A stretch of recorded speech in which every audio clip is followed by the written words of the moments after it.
নমস্কাৰ ওয়েলএছ অসম ইউটিউব চেনেলত আপোনালোকক আন্তৰিক শুভেচ্ছা জ্ঞাপন কৰিছোঁ। মৰমৰ প্ৰিয় ভিউৱাৰ্ছসকল, আপোনালোক সকলৰ কাৰণে আজি বহুতো এটা গুৰুত্বপূৰ্ণ ভিডিঅ' লৈ আহিছোঁ। ইয়াৰ কাৰণে আমি বহুতো ভিডিঅ' আপোনালোক সকলৰ কাৰণে ধাৰাসাৰ লৈ আহি আছোঁ, কিন্তু এতিয়া এই ভিডিঅ'টোতে ইয়াৰ ওপৰত 10টা কুৱেশ্যন লৈ আহিছোঁ আৰু আনসাৰ, আৰু সেই 10টা কুৱেশ্যন আপোনালোকৰ হয়তো নিজৰো থাকিব পাৰে বা আপোনালোকে এই 10টা কুৱেশ্যন শিকিলে বা এই বিষয়খিনি জানিব পাৰিলে আপোনালোকৰ বহুতো হেল্প হ'ব, কাৰণ এইটো বেসিক লেভেলৰ কুৱেশ্যন হয়। আৰু এই কুৱেশ্যনবিলাক আপোনালোকে শিকিলে কামত কিয় আহিব মই কৈ আছোঁ। যদি আপোনালোকে মোৰ ফ্ৰী যিটো প্ৰেজেণ্টেশ্যন আছে, যিটো কোৰ্স আছে এআইৰ ওপৰত, সেইটো আপোনালোকে ফ্ৰী পাব আৰু বিষয়খিনি সম্পূৰ্ণকৈ জানিব পাৰিব, আৰু ইয়াৰ দ্বাৰা আপোনালোক কেনেকৈ উপকৃত হ'ব হয়তো তেনেধৰণৰ কিবা হেল্প হ'ব পাৰে। আহক আমি 1 নম্বৰ কুৱেশ্যনটো লওঁ। আৰ্টিফিচিয়েল ইণ্টেলিজেন্স এআই বুলিলে কি বুজায়? আমি একদম সহজ ভাষাত বুজি ল'ম। আৰ্টিফিচিয়েল ইণ্টেলিজেন্স এআই হ'ল মানুহৰ বুদ্ধিমত্তাৰ অনুকৰণ কৰা এক প্ৰযুক্তি। এইটো এটা টেকনলজি হয়, য'ত যন্ত্ৰ বা সফটৱেৰ, আমি যেনেকৈ কম্পিউটাৰ বা মোবাইলত এপছ বা সফটৱেৰবিলাক ইউজ কৰোঁ, তেনেধৰণৰ সফটৱেৰ মানুহৰ দৰে চিন্তা কৰে। আমি যেনেকৈ থিংকিং কৰোঁ, কিবা এটা থিংকিং কৰোঁ, তেনেদৰে চিন্তা কৰা এটা সফটৱেৰ, যাক শিক্ষা আৰু সিদ্ধান্ত ল'বলৈ প্ৰগ্ৰেম কৰা হৈছে। মানে ই আপোনাক আনসাৰ দিবলৈ এটা প্ৰগ্ৰামিং কৰা হৈছে। যেনেকৈ ধৰি লওক আপুনি ইউটিউবত বা ফেচবুকত কিবা এটা সাৰ্চ কৰে সেই বিষয়টো পাবৰ কাৰণে, সেইটো এটা প্ৰগ্ৰামিং হয়। তো সেই সিস্টেমেটিকলি আপোনাৰ সাৰ্চ কৰাৰ পিছত এলগৰিদমে আপোনাক বস্তুখিনি দেখুৱায়। ঠিক তেনেদৰে আপুনি যেতিয়া এআইক আপুনি কিবা এটা কুৱেশ্যন কৰিব, সেই সফটৱেৰে আপোনালোকক সঠিক সিদ্ধান্ত লৈ প্ৰগ্ৰামৰ জৰিয়তে আপোনালোকক দেখুৱাব এই বিষয়টো, যিটো আপোনালোকে সাৰ্চ কৰিব। তো সেইটো শিক্ষাৰ কাৰণে এটা বহুত ডাঙৰ পৰিৱৰ্তন লৈ আহিছে অলৰেডি, আৰু আপকামিং ইয়াৰ কেইটাৰ ভিতৰত বহুতো কিবা কিবি আপোনালোকে চেঞ্জেছ পাব। গতিকে সকলোৱে এআইৰ ওপৰত লাৰ্ণিং কৰা মই সকলোকে ৰিকুৱেষ্ট কৰিছোঁ। ই যুক্তি, সমস্যা সমাধান আৰু সিদ্ধান্ত গ্ৰহণৰ দৰে কামবোৰ কৰিব পাৰে, যুক্তি দিব পাৰে বা বিভিন্ন ধৰণৰ সমস্যা সমাধান কৰিব পাৰে, সিদ্ধান্ত গ্ৰহণ কৰিবলৈ আপোনাৰ কামবোৰ কৰিব পাৰে। তো এইটো এটা ভাল সিস্টেম। আশা কৰোঁ আপোনালোকে এআই মানে কি এইটো বুজি পাইছে।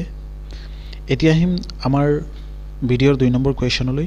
নেৰ' এআই আৰু জেনাৰেল এআইৰ মাজত পাৰ্থক্য কি? নেৰ' এআই যি নিৰ্দিষ্ট কামবোৰ কৰিবলৈ ডিজাইন কৰা হয়, যেনে আমি ভাৰ্চুৱেল এছিষ্টেণ্ট, ৰেকমেণ্ডেশ্যন ছিষ্টেম, ইয়াৰ প্ৰগ্ৰাম কৰা হয়, কামবোৰ বাহিৰে কৰিব নোৱাৰে। তো সেইটো এটা নেৰ' এআইৰ কাম। যেনে আপোনালোকে কিবা এটা ৱেবছাইট যেতিয়া লগ ইন কৰে, তাত যদি ভাৰ্চুৱেল এছিষ্টেণ্ট থাকে, অট'মেটিকলি আপোনাক মে আই হেল্প ইউ বুলি লিখি আহে, আপোনালোকে তাত লিখে কিবা এটা যদি আপোনাৰ জানিবলগীয়া থাকে, এইটো এটা ফিড কৰা থাকে, সেইটো এটা ছিষ্টেম। জেনাৰেল এআই এইটো এটা কল্পনা প্ৰসূত এআই, যিয়ে যিকোনো বুদ্ধিমত্তাৰ কাম কৰিব পাৰে, যেনেকৈ এজন মানুহে কৰে। এতিয়ালৈকে এইটো বাস্তৱত অস্তিত্বত নাই, বৰ্তমানলৈকে এইটো অস্তিত্বত অহা নাই, কিন্তু বেছি দিন নাই। মেচিন লাৰ্ণিং, যাক আমি সংক্ষেপত ML বুলি কওঁ। ML বুলিলে কি বুজায়? একেবাৰে সহজ ভাষাত, মেচিন লাৰ্ণিং ফুল ফৰ্মটো হ'ল, MLৰ ফুল ফৰ্মটো হ'ল মেচিন লাৰ্ণিং। এআইৰ এটা উপবিভাগ, য'ত ছিষ্টেমে ডাটাৰ পৰা শিকে। বিভিন্ন ধৰণৰ ডাটা, আমি ধৰি লওক কিবা এটা এআইত সাৰ্চ কৰোঁ, সেই ডাটাটোৱে সিহঁতে ল'ব, আৰু বা বিভিন্ন ৱেবছাইটৰ পৰা বিভিন্ন ডাটা যিবিলাক আছে সেই ডাটাবিলাক ল'ব, আৰু সময়ৰ লগে লগে উন্নতি কৰে। বিনা প্ৰগ্ৰেমিঙৰ জৰিয়তে, কোনো প্ৰগ্ৰেমিং নালাগে, অট'মেটিক উন্নতি কৰি থাকে। কিবা এটা যদি আপডেট হয়, তো সেইটো এলগৰিদমৰ সহায়ত পেটাৰ্ণ চিনাক্ত কৰি ভৱিষ্যতবাণী কৰে। বিভিন্ন ধৰণৰ ইনফৰমেশ্যনবিলাকৰ এডভান্স, মানুহে যিবিলাক কথা ভাবিবলগীয়া, তেনেধৰণৰ থিংকিং আপোনালোকে ভাবিব নোৱাৰিব, তেনেধৰণৰ আপোনালোকক আনসাৰ দিব পাৰিব। সেইটো এটা মেচিন লাৰ্ণিঙৰ ছিষ্টেম। গতিকে এই টেকনলজি যিটো ML ছিষ্টেম, মেচিন লাৰ্ণিং, সেইটোৰ কাৰণে বিশ্বত ডাঙৰ এটা পৰিৱৰ্তন আহিছে আৰু ভৱিষ্যতে আৰু ডাঙৰ ডাঙৰ পৰিৱৰ্তন আহিব, যিবিলাক আমি পূৰ্বতে ভাবাও নাছিলোঁ। তেনেধৰণৰ টেকনিক্সবিলাক আহিছে। স্বাস্থ্য সেৱাত AI কেনেদৰে ব্যৱহাৰ কৰা হয়? এইটো এটা ডাঙৰ কুৱেশ্যন, সকলোৱে এইটো জনা দৰকাৰ। স্বাস্থ্য সেৱাত আমাৰ সকলোৰে ৰোগ বেমাৰ হয়, গতিকে এই স্বাস্থ্যত লগত এইটো মেডিকেল ছেক্টৰত কেনেকৈ AI ব্যৱহাৰ কৰা হয়? স্বাস্থ্য সেৱাত AI ব্যৱহাৰ কৰা হয় ৰোগ নিৰ্ণয় কৰিবলৈ, মেডিকেল ইমেজ বিশ্লেষণ কৰিবলৈ, ঔষধ আৱিষ্কাৰ কৰিবলৈ বা ৰোগীৰ বাবে ব্যক্তিগতকৃত চিকিৎসা পৰিকল্পনা কৰাত। এনেধৰণৰ আপোনালোকৰ ছিষ্টেম আছে। এতিয়া আপুনি যদি AIক এটা প্ৰেছক্ৰিপশ্যন দিয়ে, সেই প্ৰেছক্ৰিপশ্যনৰ পৰা আপোনালোকক ছাজেষ্ট কৰিব বিভিন্ন ধৰণৰ বিষয়ে। তো সেইটো AI জৰিয়তে স্বাস্থ্য সেৱাত এক গভীৰ চিন্তাৰ কথা, বহু ধৰণৰ চেঞ্জেছ আহিছে। AIৰ সৈতে জড়িত নৈতিক সমস্যাবোৰ কি কি? AIৰ সৈতে জড়িত নৈতিক সমস্যাবোৰৰ ভিতৰত AI এলগৰিদমত পক্ষপাতিত্ব বা গোপনীয়তাৰ সমস্যা, স্বয়ংক্ৰিয়কৰণৰ বাবে চাকৰি হেৰুওৱা আৰু AIৰ অপব্যৱহাৰৰ সম্ভাৱনা আদি অন্তৰ্ভুক্ত। গতিকে এইটো আপোনালোকে বুজিয়েই পাইছে বিষয়টো কি, সমস্যাবোৰ কি কি হ'ব পাৰে। AIৰ দ্বাৰা মানুহৰ চাকৰিৰ প্ৰতিস্থাপন কৰিব পাৰিব নেকি? মানুহৰ চাকৰি প্ৰতিস্থাপন কৰিব পাৰিব নেকি?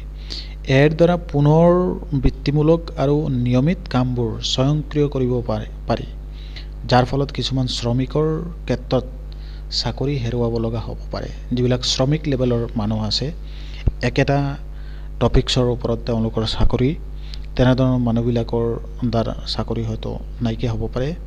কিন্তু AIয়ে বিকাশ, ডাটা ছায়েন্স আৰু ৰবটিক্সৰ দৰে নতুন সুযোগো সৃষ্টি কৰি আছে। গতিকে AIৰ দ্বাৰা মানুহৰ চাকৰি যাব বুলি নকওঁ, বহুত চাকৰি আহিব। সেইকাৰণে আমি AIৰ বিষয়ে বেছি ষ্টাডি কৰা দৰকাৰ, তেতিয়াহ'লে বিভিন্ন হেল্পফুল হ'ব জীৱনত। নেচাৰেল লেংগুৱেজ প্ৰচেছিং NLP বুলি কি বুজায়? NLP হ'ল AIৰ এটা শাখা, যিয়ে যন্ত্ৰক মানুহৰ ভাষা বুজিব, ব্যাখ্যা কৰিব আৰু সৃষ্টি কৰিবলৈ সক্ষম কৰে। যেনে চেটবটবিলাক আছে, ভাষা অনুবাদ কৰে, ট্ৰান্সলেটৰ, আমি গুগল ট্ৰান্সলেট ইউজ কৰোঁ, ভইচ এছিষ্টেণ্টৰ দৰে এপ্লিকেশ্যনত ব্যৱহাৰ কৰা হয়। গতিকে এইটোৱে আৰু এটা চেঞ্জেছ আহিব বিভিন্ন টেকন'লজিকেল যুগত। নেচাৰেল লেংগুৱেজ প্ৰচেছিং যিটো আছে NLP, অলৰেডি এইটোৰ ওপৰত বহুতো টেকনিকেল ডেভেলপমেণ্ট হৈছে। ফেচবুকত আপোনালোকে দেখিছেই যে তেওঁলোকে এটা ভাৰ্চুৱেল প্ৰডাক্ট এটা লঞ্চ কৰি আছে। এইটোতো অলৰেডি বহুত কষ্টলি হয়, বৰ্তমান অপেন মানুহৰ কাৰণে এইটো পাবলগীয়া নহ'ব, কাৰণ এইটো বহুত কষ্টলি হয়। আপুনি যিটো ভাবিব সেইটো আপোনাক টাইপত লিখি দিব। তেনেধৰণৰ পৃথিৱীখন আগবাঢ়ি আছে। গতিকে আমিও সেই যুগত আগবাঢ়ি যাব লাগে বিভিন্ন টেকন'লজিকেল ছাইডত। ব্যৱসায়ত AIৰ সুবিধাবোৰ কি কি? ব্যৱসায়ৰ ক্ষেত্ৰত AIৰ সহায়ত ব্যৱসায়সমূহে দক্ষতা বৃদ্ধি কৰে, খৰচ কমায়, গ্ৰাহকৰ অভিজ্ঞতা আৰু ব্যক্তিগতকৰণৰ জৰিয়তে উন্নত কৰে আৰু ডাটা আধাৰিত সিদ্ধান্ত লয়। বিভিন্ন ধৰণৰ ডাটাৰ ওপৰত ডিপেণ্ড কৰি আপোনাৰ সিদ্ধান্ত ল'ব, কম খৰচত আপোনাৰ কামখিনি কৰি দিব। বিভিন্ন ধৰণৰ প্লেনিং বনোৱা, আপোনাৰ আইডিয়া সৃষ্টি কৰা, গ্ৰাহকৰ অভিজ্ঞতাবিলাক, বিভিন্ন ধৰণৰ বিষয়ত AIৰ সুবিধাবোৰ আছে ব্যৱসায়ৰ লগত জড়িত। গতিকে আপোনালোকে এই বিষয়ে গভীৰ ষ্টাডি কৰক। জীৱনত বহুতো বস্তু শিকিব পাৰিব আৰু বহুত কিবা কিবি কৰিব পাৰিব। আৰু বিশেষকৈ ফ্ৰিলেন্সিং যদি আপোনালোকে কৰিব বিচাৰে, আমাৰ অইলেছ অসম ইউটিউব চেনেলটো ছাবস্ক্ৰাইব কৰি ৰাখিব। নিশ্চয় আমি ফ্ৰিলেন্সিঙৰ ওপৰত আপোনালোকক AIৰ লগত জড়িত ৰাখি বিভিন্ন ধৰণৰ টেকন'লজিকেলি ডেভেলপমেণ্ট কৰাবলৈ চেষ্টা কৰিম, আপোনালোকে শিকাবলৈ চেষ্টা কৰিম, যিখিনি আপোনাৰ জীৱনটো হয়তো চেঞ্জ হ'ব পাৰে। AIত ব্লেক বক্সৰ সমস্যা কি? ব্লেক বক্স সমস্যাটো জটিল AI ছিষ্টেমত, বিশেষকৈ ডিপ লাৰ্ণিঙত। মডেলবোৰ কেনেদৰে সিদ্ধান্ত লয় সেইটো বুজিবলৈ অসুবিধাৰ সন্মুখীন হোৱাটো বুজায়। স্বাস্থ্যসেৱাৰ বিত্তৰ দৰে গুৰুত্বপূৰ্ণ ক্ষেত্ৰত এইটো প্ৰত্যাহ্বান হ'ব পাৰে। এই ব্লেক বক্স যিটো আছে, এই ব্লেক বক্সৰ সমস্যাৰ কাৰণে AI ছিষ্টেমে স্বাস্থ্যৰ ক্ষেত্ৰত বা বাণিজ্যিক লাইনত বিভিন্ন ধৰণৰ প্ৰত্যাহ্বান হ'ব পাৰে। এতিয়ালৈকে আণ্ডাৰ ষ্টাডিত আছে বস্তুটো বিষয়খিনি আৰু হয়তো ডেভেলপ হ'ব পাৰে 10 নম্বৰ কুৱেশ্যনটো আপোনালোকৰ এআইৰ ভৱিষ্যত কি এইটো এটা ডাঙৰ কুৱেশ্যন আপোনালোকে যদি এই ভিডিঅ'টো নীৰৱে শুনিছে আৰু 10 নম্বৰ কুৱেশ্যনটো শুনিছে নিশ্চয় আপোনাৰ হেল্প হ'ব আৰু এই 10টা কুৱেশ্যন এআইৰ ওপৰত কাৰোবাক যদি কিবা বেসিক ইনফৰমেশ্যনৰ পৰা এআইৰ বিষয়ে সকলো জানিব বিচাৰিছে সিম্পল ভাষাতে তেতিয়াহলে এই ভিডিঅ'টো শেয়াৰ কৰি দিবা সকলোৱে জানিব পাৰিব নিশ্চয় তেওঁৰ হেল্পফুল হ'ব আৰু যদি আপোনালোক ইচ্ছুক তেতিয়াহলে আমাৰ ভিডিঅ'ৰ তলত কমেন্ট কৰিব বা আমাৰ চেনেলৰ লগত কন্টাক্ট কৰিব আপোনালোকে তেতিয়াহলে আমি যেটো ফ্ৰী এআই সেশনস লৈ আহি আছো বা ফ্ৰী এআই কোৰ্স যেটো লৈ আহিছো এইবিলাকত আপোনালোকে অংশগ্ৰহণ কৰি শিকিব পাৰিব বিভিন্ন বিষয়ত এআইৰ ভৱিষ্যতত machine learning natural language processing আৰু ৰবটিক্সৰ উন্নতি হ'ব এআইৰ ব্যৱহাৰিয়ত দৈনন্দিন জীৱনত অধিক একান্ত হ'ব আৰু ইয়াৰ বিকাশত নৈতিক দিশ আৰু নিয়ন্ত্ৰণ আৰু সামাজিক প্ৰত্যাহ্বানসমূহৰ ওপৰত গুৰুত্ব দিয়া হ'ব এনেধৰণৰ বিভিন্ন ধৰণৰ চেঞ্জেস আহিব এআইৰ গতিকে এআইৰ ভৱিষ্যত বহুত আছে আপোনালোকে এই টেকনলজিক্যাল যেটো লাৰ্নিং আছে এটো শিকক নিশ্চয় কামত আহিব আৰু সাকসেসফুল হ'বলৈ হেল্প হ'ব পাৰে এই কোৱেশ্যনবোৰ আপোনালোকৰ কেনেকা লাগিছে জনাব আমাক কমেন্ট কৰি ইয়াৰ বিষয়ে যদি আৰু আপোনালোকে জটিল জানিব বিচাৰিছে আৰু বিষয়ে জানিব বিচাৰিছে তেতিয়াহলে আমাৰ OLS অসম ইউটিউব চেনেলটো সাবস্ক্ৰাইব কৰিবলৈ নেপাহৰিব ধন্যবাদ থ্যাংক ইউ